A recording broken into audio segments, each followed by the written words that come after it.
What if I told you that the thing that nearly broke you became the reason that someone else kept going? That's what this episode is all about. Turning pain into purpose, showing up for people, and starting something and creating something that has the real potential to save lives. Rhys is one of my closest friends, but more than that, he's someone who really showed up for me when I was going through a very dark and difficult period of my life. And honestly, this podcast may not even be a thing if it wasn't for him. He really encouraged me to pursue this, and he even volunteered to be the very first episode.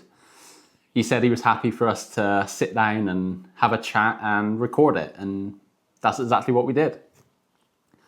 We talk about losing his dad, being diagnosed with ADHD as an adult. We also talk about the mental health battles that so many of us go through, but we don't often talk about. But what really stuck with me with this conversation I had with Rhys is how he's used everything that he's been through to really create something positive and powerful for other people. He's co-founded a men's mental health support group with George Knight, based out of Minimal Barbershop. It's called Beyond the Chair, and it's really helping men open up, be vulnerable, and process emotions that they ordinarily wouldn't have known how to do. If you've ever felt like no one gets it, or you've got no one to talk to,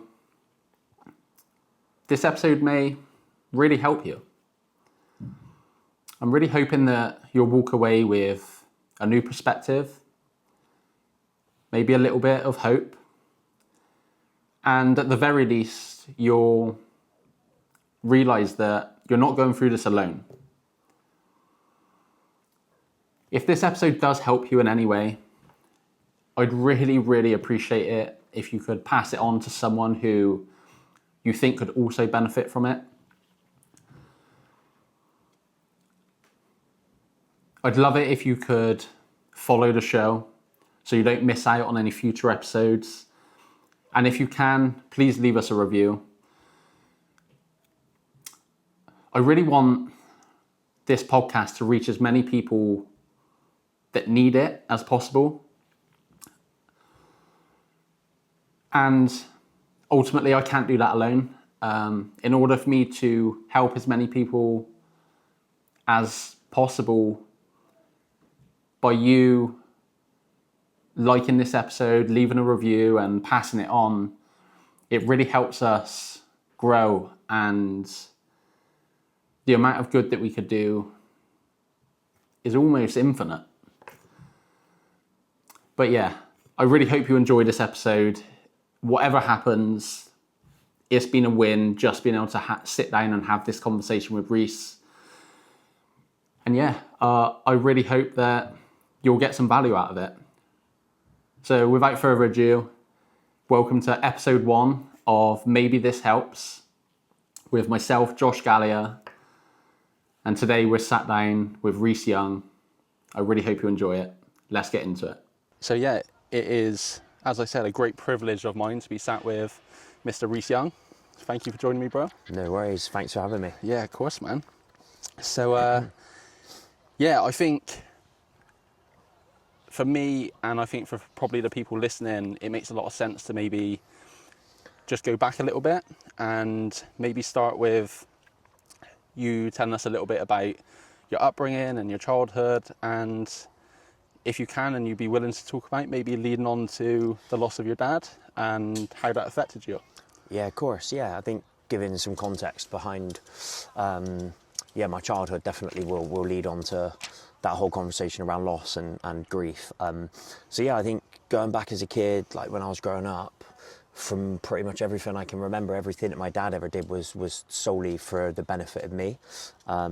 We did everything together. Like mum worked in a restaurant and was busy, and Dad ran his own business, and yeah, life was busy, but Mum and Dad always made good time for us, and yeah, I spent a lot of time with Dad. You know, everything we did together was together, like we were best mates. And yeah, then got to the age of about 16, just finishing school.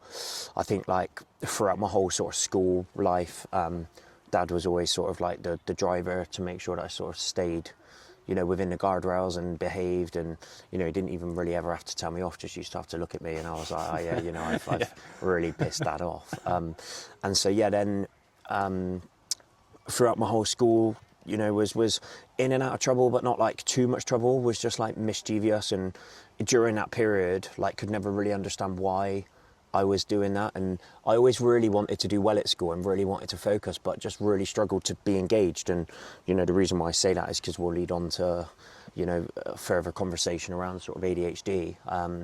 But yeah, got to the age of 16, was finishing school, you know, was massive into cooking, professional cookery. So was due to leave school and go on to study professional cookery at college. And then sort of during that period, we went on holiday as a family, came back, and then Dad had a mole go funny on his hand, and he went to the doctor and got it checked out, and it ended up being skin cancer.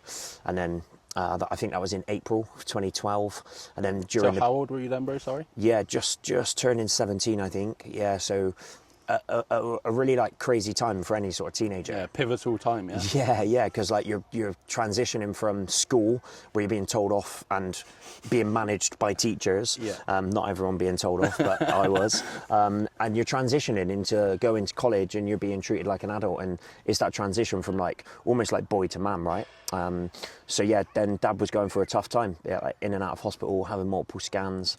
One day couldn't get out of bed, so they rushed him in, did a load of brain scans, and yeah, it turned out he had brain cancer, lung cancer. It was just like throughout the body, and I think they gave him 6 months. So then between the period of sort of April and August, because he passed in August 2012, during that period was absolute chaos. I think, you know, Dad did a very good job of sort of hiding what was going on, but obviously I was aware, and you know, he still during that period tried to make sure that I stayed on the rails and continued to go to college and still make a career and make something of myself. But yeah, and then was sent home for sort of the last month of his life, I'd say, to sort of live in a hospital bed at home, and we had carers coming in, and my mum was there every day looking after Dad, and yeah, passed one morning at home in front of the family. So yeah, tough period that. Mate, thank you for sharing that. Firstly, I can tell talking to you is still a little bit raw, bro, and I know we've had this conversation many times, sort of off podcast and off camera, but yeah, it's never easy to relive and retell that story, man. I'd like to just delve a little bit into, during that period, did you feel as if you were able to talk to anyone, or did you have anyone to talk to, or how did you sort of navigate those thoughts and feelings that you were obviously going through at that time? Yeah, like I'll be honest, I was almost like a little bit naive. Like I think where I was still quite young and didn't really understand what was going on, and as I said, Dad did a good job of sort of hiding the severity of it all. Like I knew Dad was ill, and I knew he had cancer, and I knew that he was dying, but like the reality of the fact that he was not going to be around from that point onwards kind of didn't really set in. It was only as life went on and I started getting to sort of like pivotal points in my life, you know, turning 18 and not being able to go to the pub for a pint and stuff, like those were the moments where it hit more. But I had really good close friends, and I think just by Dad like making sure that I still went to college and still continued to work sort of helped me like stay focused in a way. So would you say that for you, a lot of the sort of rawness of the situation almost came after the fact, and it was a bit of like a slow burn to fully understand sort of what actually was happening and what you were going through? Yeah, definitely. Much after. I think, you know, it's like it really creeps up on you. To say that like from the day Dad died it was turmoil and it was like a tough time, and like don't get me wrong, it's a tough time. You know, you've lost your best mate and your dad, and your mum's lost her partner or husband, and yeah, the family have lost a father figure and a brother, and my nan was still alive at the time, so she lost her son. So don't get me wrong, it was challenging, but it definitely felt harder multiple points in my life as I got older, because Dad liked going down the pub with his mates, and I spent years in the pubs as a kid, and you know, I was always looking forward to my first pint with my dad, and that never came. So yeah, it's points like that, like, you know, my dad's birthday was 2 days before mine, so every year when it's my birthday 2 days before, I'm reminded that Dad's not here anymore. So yeah, it's consistent. There's constant reminders, but I think you just sort of learn to deal with it as time goes on in different ways. So on that, I mean, I'm sure it's fair to say that you had lots of people around you. You're a very popular guy and people seem to like you and gravitate towards you.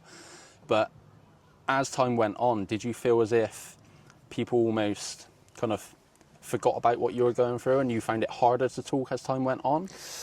Yeah, it's really funny, right? Like grief's a real funny one, because I remember, like, after Dad had died, everyone you bump into knows your dad's died, right?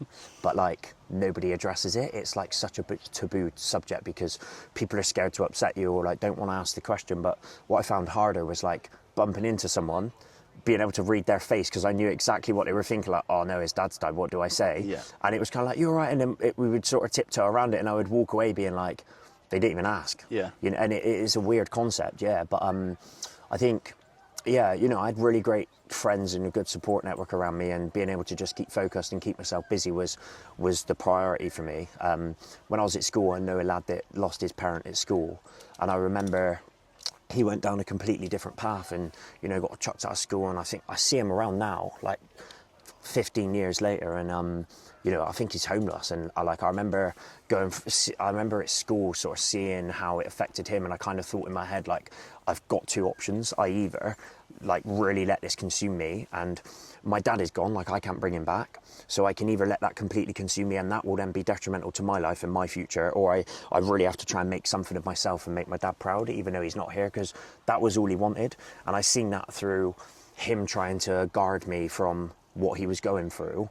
I seen that was all he wanted, so I could only do him right by continuing to try and do that. So yeah, I think so common people sort of choose that like self-sabotage route, don't they? And I guess, I don't know, I mean, everybody's different, but from my own experiences, it almost seems as if people don't know how to express or deal with those emotions. So it's, you know, so many people turn to like drugs or drink or, you know, whatever it may be, just to distract themselves from almost the reality of what they're going through. Yeah, it's a form of escapism, isn't it? Right? Like, and I mean, you know, for losing my dad, it's given me such a different change in perspective. Like, if I see a homeless person outside of a shop, I always make sure I at least make eye contact and communicate with them. Cause everybody's human, right? Exactly, man. And like, that could be us. Like, I think there's a statistic that like you're only 4 or 5 wrong decisions away from being in that position. So I think as a society we've kind of lost a little bit of sight of what life's actually about. And so even just small things like that, like prior to my dad dying, I was quite an obnoxious, spoiled, bratty kid and always just played up and wasn't really sort of aware of people's emotions. But post dad dying, sort of had I know it sounds a bit cliche, but a bit of an epiphany, and was like, wow, life is too short. Like, you can't just treat people poorly, and you know, everyone comes into the planet the same way they go out, and we're all equal. And just by being able to have a different perspective in my life's made a huge impact to the way I live my life. And I wake up every day thankful. So mate, I resonate with that a lot, mate. I think you know, when I reflect on some of my hard times, I've kind of learnt to reframe them that they were hard and super hard at times, some of them, but they're almost in some ways like the best hard thing that ever happened to me. Do you know what I mean? Like they really gave me sort of like a new sense of like my own truth. It is like cringy as that sounds almost. No, I get you. But yeah, man, that's powerful. So then you said like through school and growing up, you were a little bit obnoxious and naughty and get being told off and all that sort of stuff. I guess that kind of nicely maybe leads us into you more so recently finding out about your ADHD. And tell me a little bit about that, mate. Like, how was that for you? Wow. Yeah, so throughout my whole life, I would always make really rational decisions. I was always poor with money management. You know, as I got older, that was. But as a kid, like, was just always doing borderline lunatic type behavior. Like, I remember it like between the age of like 6 and 10, we laugh about it now around like, you know, when we have birthday meals and stuff, and I'm sat there with my mum and the family, and telling stories is funny, but like at the time it's a problem, right? Like I let fireworks off in the house. I jumped in a car once and started the engine and put my foot down and ran my dad straight over. So like I'm surprised that didn't kill him. Do you know what I mean? But he was still here. So yeah, like just could never work out why. Like I was always fascinated by getting a kick out of something and couldn't ever work it out. And then as I grew older, I became like very sort of set in my ways. I was very routinal. If my routine was ever thrown out, it completely threw me. I was amazing in social environments, and was always a great people person, but I always struggled with studying. I could never sit and focus on things. So at school, if I wasn't 100% dialed into whatever we were studying, I would just find any other way to sort of distract myself, whether chucking rubbers at someone or, you know, just causing disruption. Look at these two tightrope walking. Oh shit, I didn't see them. Yeah, I thought they were trying to pull the trees together. Because she had a big thing, she got I'm leaving that cranking it up.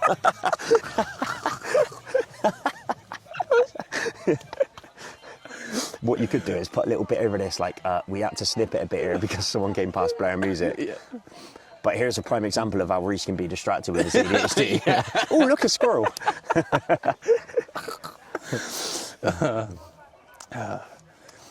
Right, sorry about that, everyone. We just had to pause the podcast for a minute. We've got two people bungee jump, no, what they called? What's it called? Tightrope walking. Tightrope walking. And we've got two people having their own little party in the park. So sorry about that. The joys of Bristol. Yeah, man. But yeah, anyway, sorry. So we were talking about your ADHD and just how you was a bit of a menace when you was a kid by the sound of it. Yeah, just did absolutely chaotic things. I was always getting a kick out of misbehaving. Like I used to like doing mischievous things, but never getting caught. So like do something, wait and just let it unfold. And I used to get a real buzz at that, but could never understand why. I was never like crazily mischievous. You weren't a bad kid. Wasn't a bad kid, you know, like I was raised well and I had good morals and, you know, and all of that type of stuff, and, you know, was super polite, and yeah, you know, my parents did a great job of raising me, but just always was looking for something a little bit chaotic to do and could never understand it.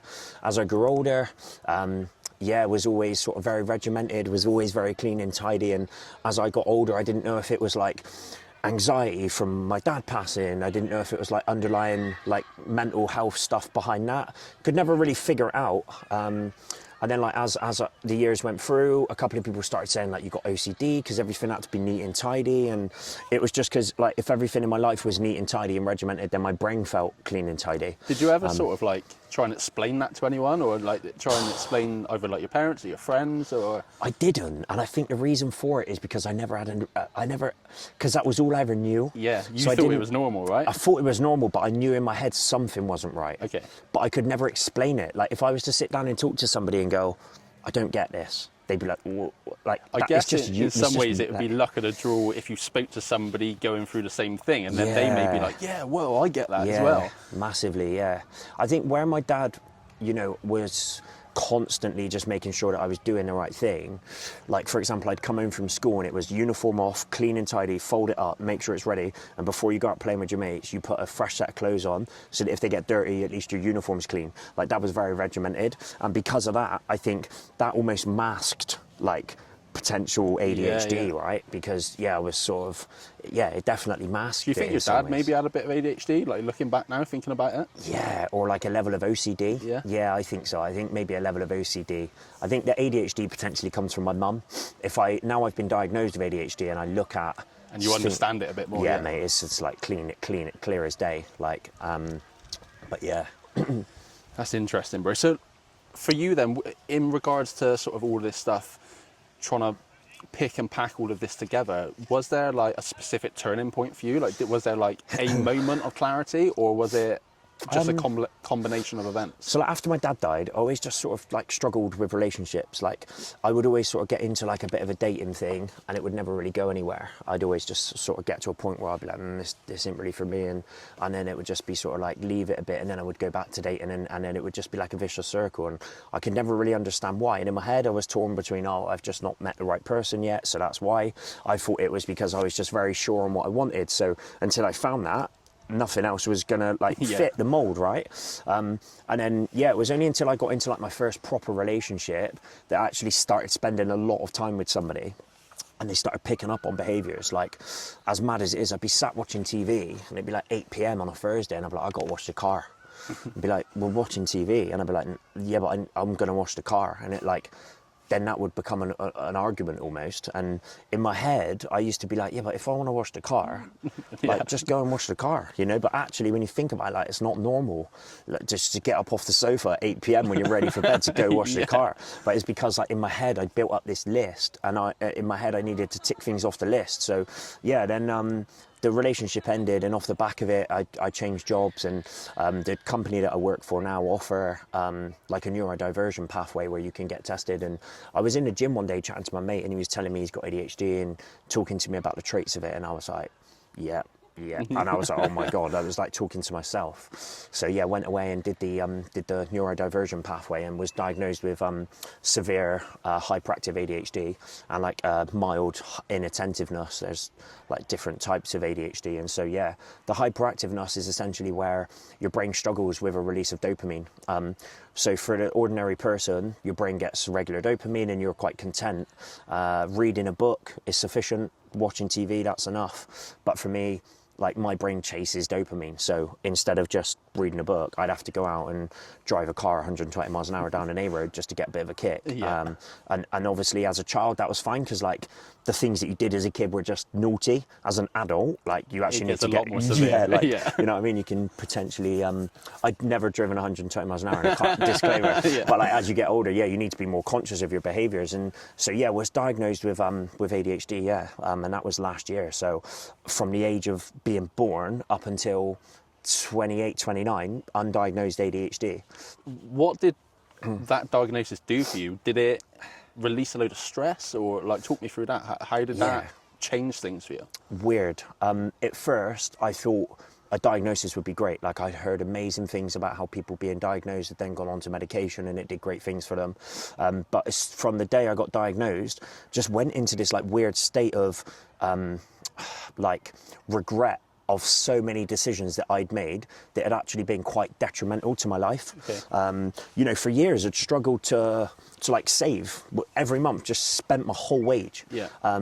I was like, oh, that's all right, like, don't really need, you know? It's like, but actually as an adult, you should be able to save and manage your money, and, you know, like going out and buying stupidly expensive cars just to drive around super fast, and relationships breaking down, and it is all because of ADHD. And like looking back, I spent I'd say a good month, like every day, just thinking my whole past through in my head. Almost. Reflection of all the decisions I'd made, and being able to almost put decisions that I'd made into, I've done that because I obviously didn't realise I had ADHD. And and then once I'd got through that, work offered cognitive therapy, which is basically a type of therapy where it was focused around ADHD and understanding ADHD, and that was absolutely life-changing, like the best thing that I could have ever have done. So now are you able to almost pause a little, even for half a second, before you do some of these super unorthodox things?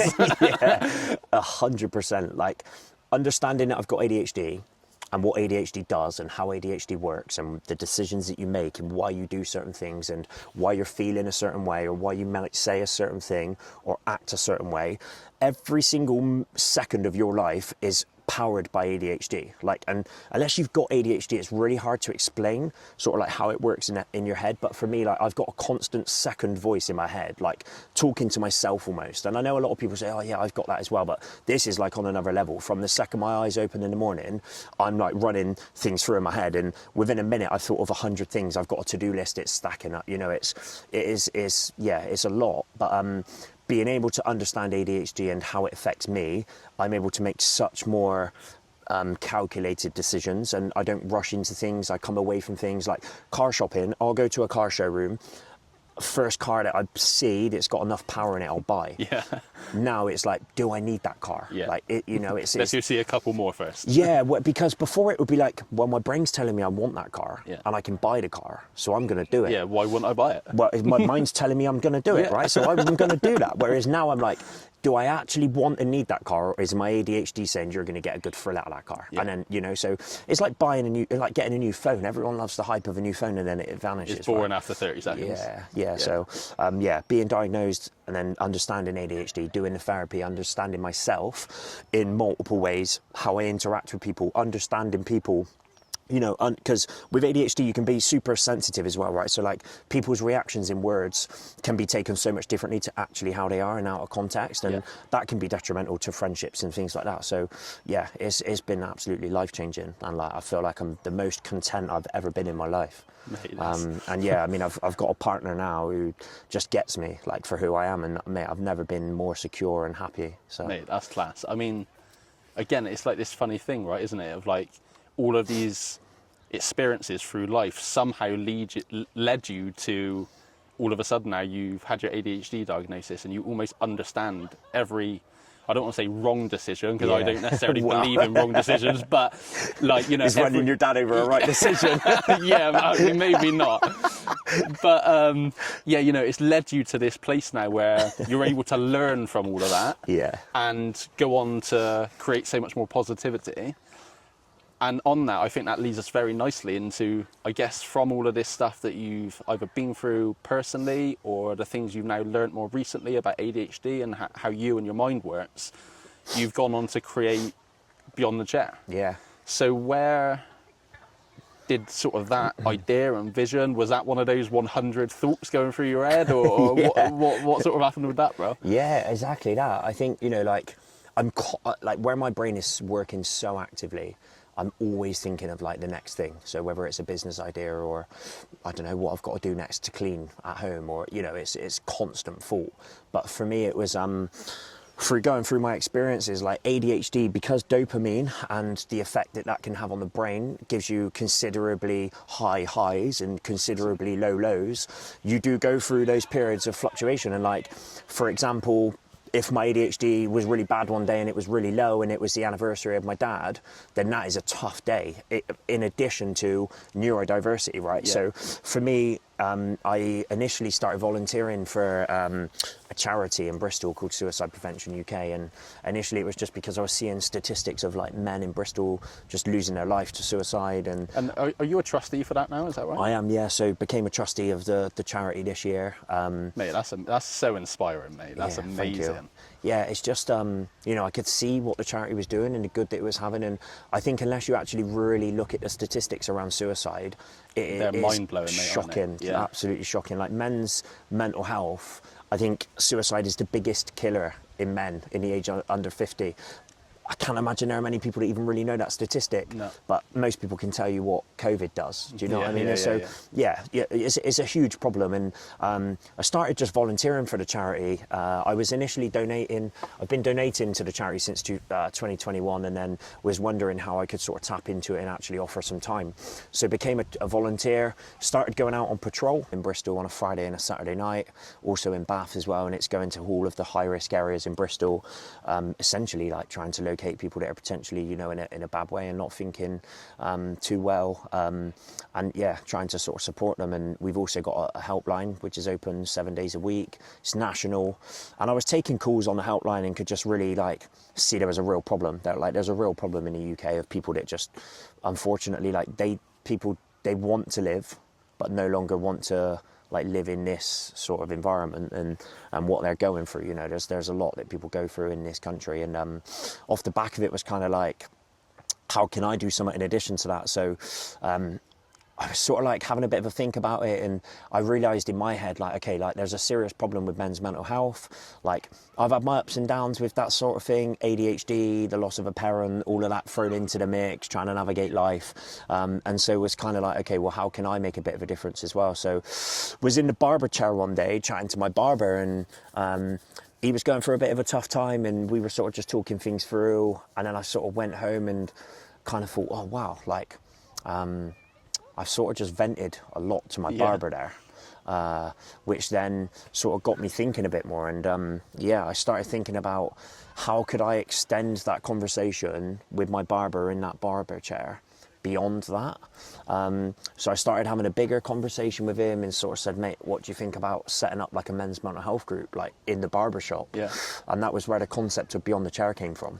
So it's almost like you're kind of like the first step before the suicide charity, right? So like, this is just me from the outside looking in, but you're hoping that you can provide people with a safe space before they get to that end point, right? Yeah, exactly that. Like I was speaking to people on the phones, or, you know, we'd be out on patrol, and it got me thinking about like, how can people be in a position where like that is their only option? And what I was kind of noticing was a trend in people going through hardship, and that all just spiraling to a point where somebody feels like their only option is to no longer be on the planet. And like, for me, I was like, that can't continue to happen. No. Like, we have to do something about that. And I'm trying to be that stopgap. So, you know, I can't change the world, but I can make a bit of a difference. And for me, it's like trying to provide a safe space for men, so if they are going for a bit of hardship, can actually just talk it through, get a new perspective without having to go from one extreme to the other. And before you know it, somebody's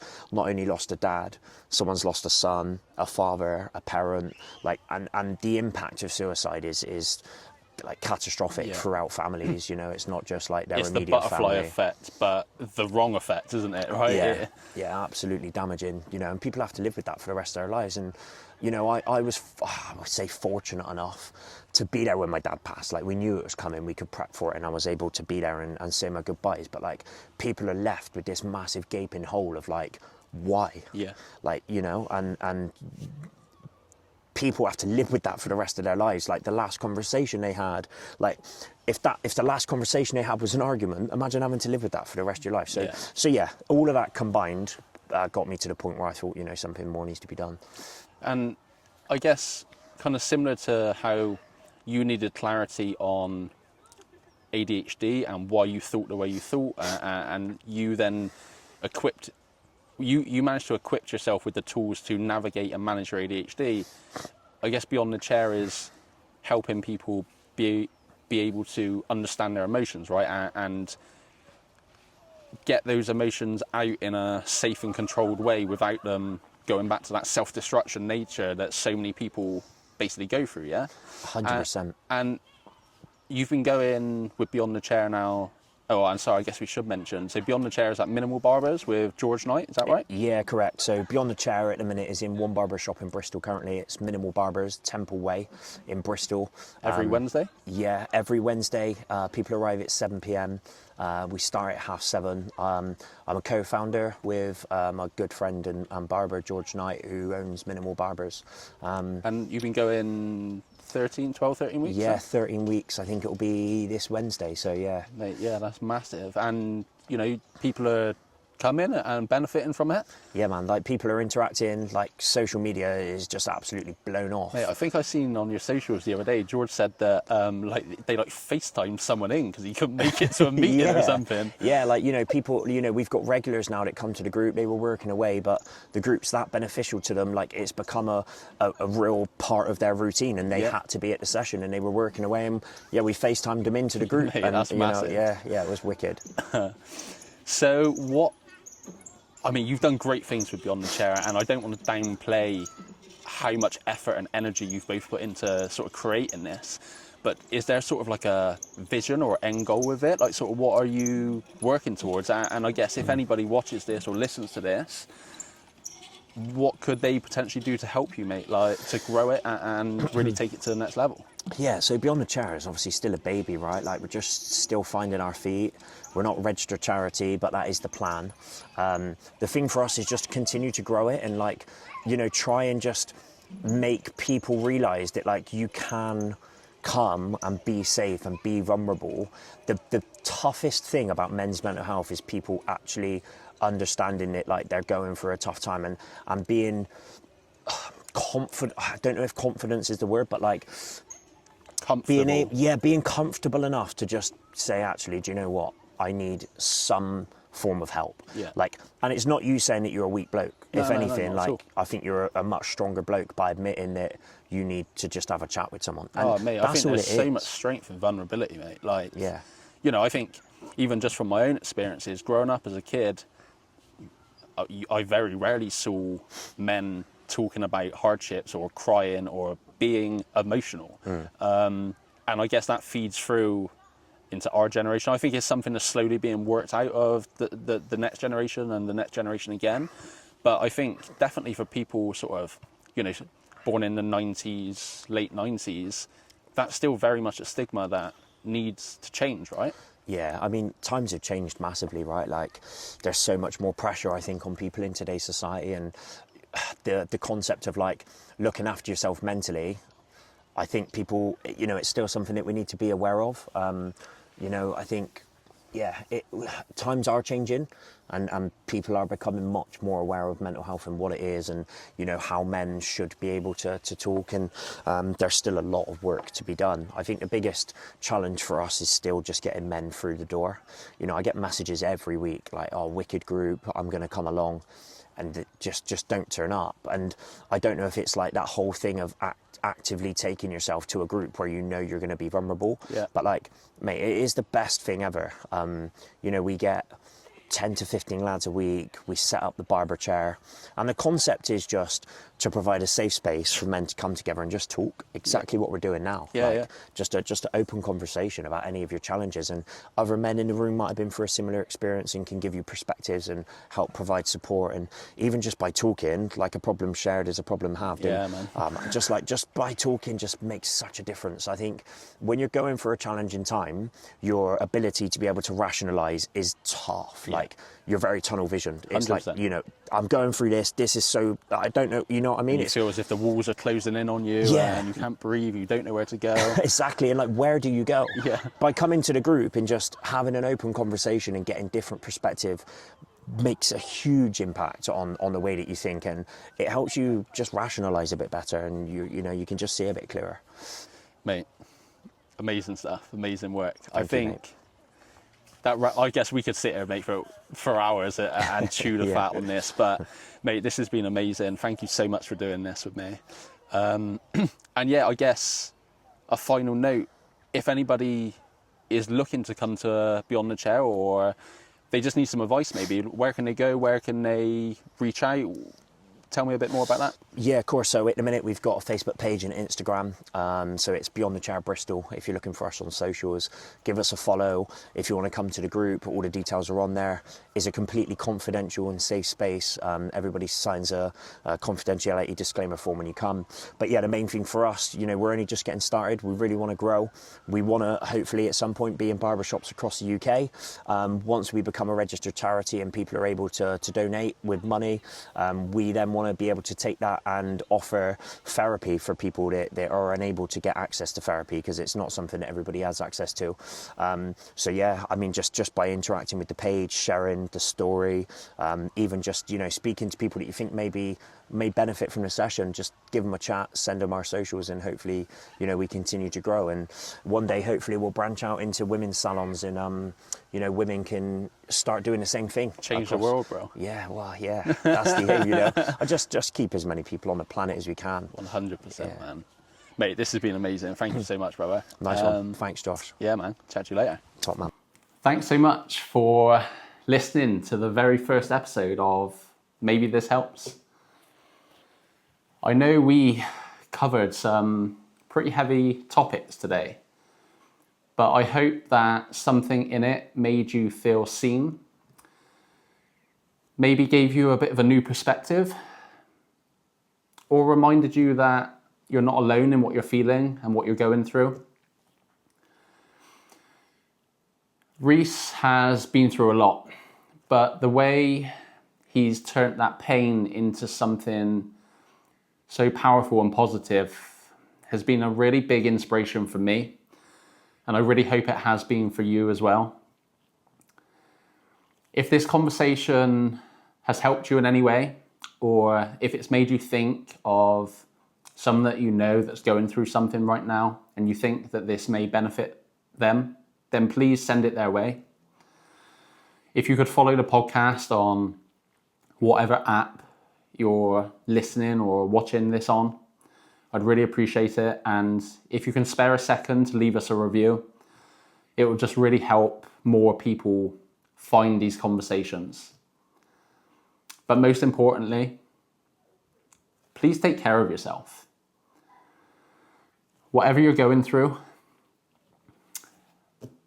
maybe this helps.